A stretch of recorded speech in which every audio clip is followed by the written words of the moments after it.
Assalamualaikum warahmatullahi wabarakatuh. Perkenalkan, saya Ika Rahmawati dari unit KPIT Insan Kamil Karanganyar. Hari ini saya akan review terkait buku yang menceritakan mengajar seperti Finlandia. Buku ini cukup bagus dan rekomen banget buat dibaca untuk para guru, orang tua, dan orang-orang pembelajar lain. Buku ini ditulis oleh Timothy D. Walker. Dia menceritakan tentang 33 strategi cara mengajar yang sederhana di Finlandia. Buku ini terbit pertama kali di Amerika Serikat, diterbitkan oleh W.W. Norton and Company. Kemudian disadur kembali di Indonesia. Di Indonesia buku ini sudah cetak ketiga kali di tahun 2017, yaitu di bulan Juli, dan diterbitkan oleh PT Gramedia Widya Sarana Indonesia yang dialihbahasakan oleh buku ini diterbitkan oleh seorang guru yang awalnya beliau mengajar di Amerika Serikat, kemudian beliau pindah ke Finlandia. Dia menceritakan dua kebudayaan dan dua kurikulum yang berbeda, dan di sini dia menemukan tempat yang sangat menyenangkan untuk mengajar. Tentunya dia mengalami berbagai kesulitan dan perlu adaptasi baru untuk bergabung dan bermain bersama dengan anak-anak di Finlandia. Di Finlandia sendiri ada sedikit goncangan terkait pendidikan antara pihak otoritas, kemudian akademik dengan pakar pendidikan, mengkritik tentang kurikulum yang ada di Finlandia. Semua ini berubah pada suatu malam di bulan Desember 2001 ketika OEDC atau Organisasi Kerjasama dan Pengembangan Ekonomi mempublikasikan hasil studi internasional pertamanya tentang kemampuan anak-anak berusia 15 tahun yang berhubungan dengan keterampilan membaca, matematika, dan ilmiah yang mereka peroleh di dalam dan di luar sekolah yang dikenal dengan PISA atau Program Penilaian Siswa Internasional. Semua mata tertuju pada negara Nordik, Skandinavia, Finlandia, Islandia, dan Kepulauan Korea. Ada 5 unsur penting yang ada di Finlandia mengapa mereka bisa menjadi negara yang cukup diperhitungkan dalam kualitas pendidikannya. Antara lain, pertama, sekolah komprehensif tempat anak-anak mulai belajar usia 7 tahun. Kurikulum yang ada di Finlandia memberikan porsi yang sama rata untuk setiap mata pelajarannya. Kemudian tidak ada hadirnya sekolah swasta dan tidak munculnya persaingan antar sekolah yang dapat diartikan bahwa sekolah harus menjadi sekolah yang baik tanpa menghiraukan di mana mereka berada dan siapa yang mereka layani. Yang kedua, para guru lulusan baru mempelajari psikologi anak, pedagogi, pendidikan khusus, kemudian mata pelajaran didaktif dan kurikulum yang lebih banyak daripada rekan mereka. Yang ketiga, mereka mengembangkan mekanisme yang permanen demi mengamankan dan meningkatkan kesejahteraan dan kesehatan siswa di seluruh sekolah. Yang keempat,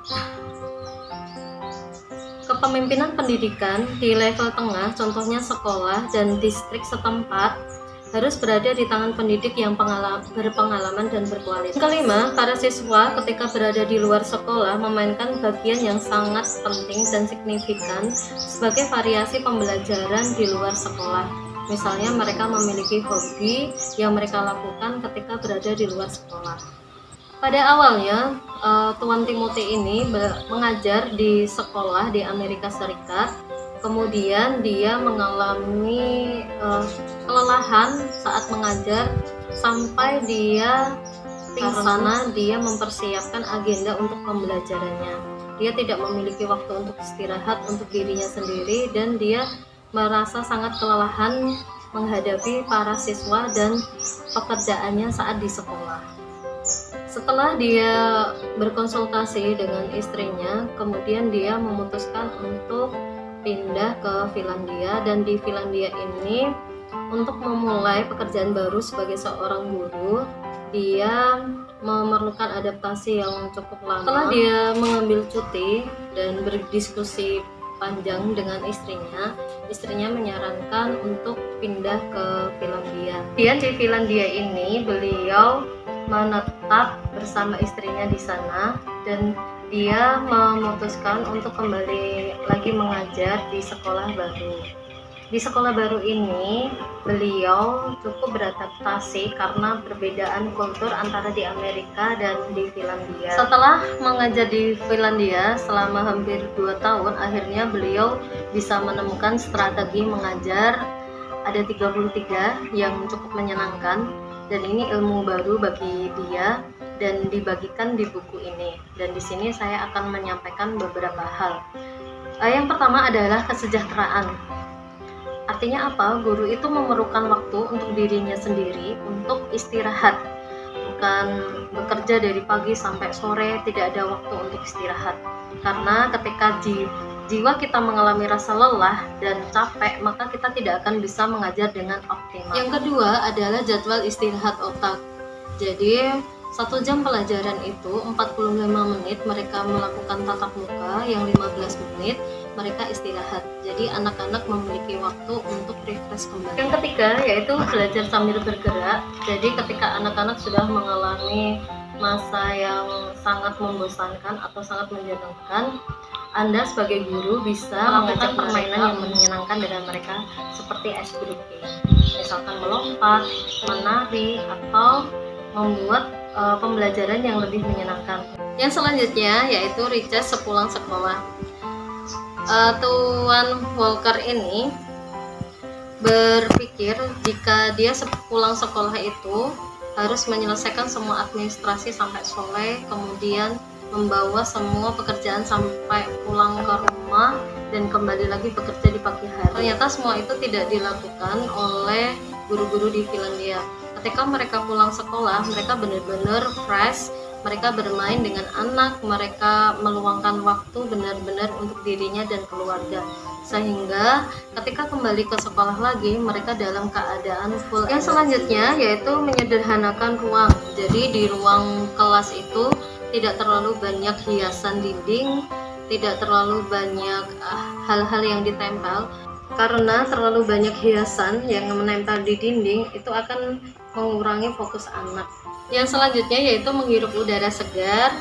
Jadi ketika di kelas anak-anak membuka jendela, kemudian udara segar akan berganti. Karena ketika kita menghirup nafas, kita menghembuskan karbon dioksida.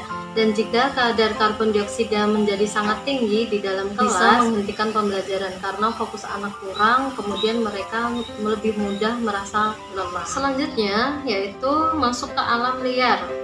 Anak-anak dibawa menjelajahi lingkungan sekitar yang ada, karena sebuah penelitian menegaskan bahwa alam dapat sangat membantu anak-anak dalam belajar, membangun kepercayaan diri mereka, mengurangi gejala gangguan hiperaktif akibat kekurangan perhatian, menenangkan anak, serta membantu mereka untuk lebih fokus kembali. Di Finlandia ada cara pandang yang berbeda, yaitu bukan hanya itu kelas saya, tetapi adalah kelas kami. Jadi sepekan sekali atau yang dibutuhkan berapa kali, mereka semua guru mengadakan pertemuan, kemudian membahas tentang permasalahan murid kelas mereka. Selain itu, guru lain yang mengamati tentang kelas lain, mereka bisa menyampaikan kepada wali kelasnya untuk memberikan masukan atau saran terkait siswa tersebut. Mengenal setiap siswa. Setiap siswa adalah pribadi yang unik dan menarik. Misalkan bertanya, memberikan pertanyaan sederhana tentang hal baru yang mereka miliki, misalkan sepatu, jilbab, baju, ataupun potongan rambut yang baru. Yang tak kalah penting dari buku ini adalah mengajak setiap guru untuk selalu bahagia. Karena dengan bahagia, kita akan memiliki energi yang full untuk mendampingi siswa-siswa kita dalam pembelajaran. Dengan energi yang full juga, kita bisa menyampaikan materi pembelajaran dengan maksimal dan mereka juga bisa menerima apa yang kita sampaikan dengan baik juga.